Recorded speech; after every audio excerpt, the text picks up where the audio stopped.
ላይ ውድቀቱን እዚሁ ላይ ነው የምታየው። የማይጾም ሰው በነገራችን ላይ ውድቀቱን እዚሁ ላይ ነው የምታየው። የማይጾም ሰው የሚያውቀውን ራሱ ይረሳዋል። የማይጾም ሰው መልካምንና ክፉን ራሱ መለየት አይችልም።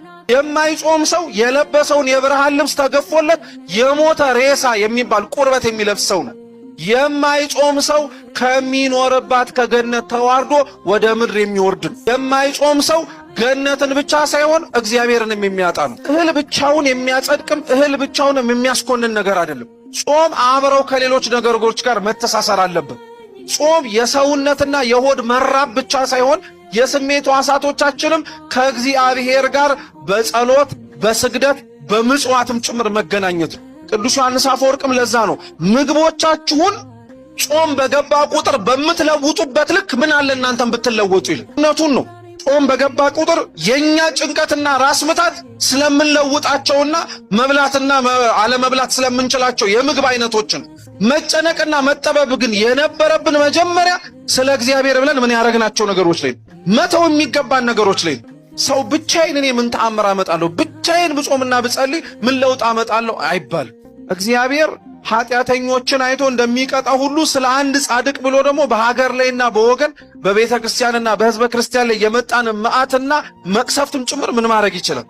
ማራቅ ይችላል። ለእግዚአብሔር ብላችሁ ያቆማችሁት ዘፈን፣ ለእግዚአብሔር ብላችሁ የማታደርጉት ኃጢአት በሙሉ ምን እያረጋችሁበት ነው ማለት ነው?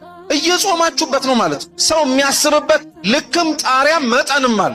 ሲወርድ ግን እንደ እንስሳ ሊያስብ ይችላል። ከእንስሳ ጋር ሊያወራም ይችላል። ንስሐም ስንገባ ጾምም ሲመጣ ጸሎትም ለመጸለይ ስንሞክር ራሳችንን መጠበቅና መከላከልም ነቅተንም መጠበቅ ያለብን ከሚታወቀው ከትልቁ ጠላት ብቻ ሳይሆን ከምንም ጭምር ነው፣ ከትንሿም ጭምር ነው። ዛሬም እግዚአብሔር የነገራችሁን ምስጢር እንደ ምስጢርነቱ ለማያከብረው ሰው ለምን እንደምትነግሩት?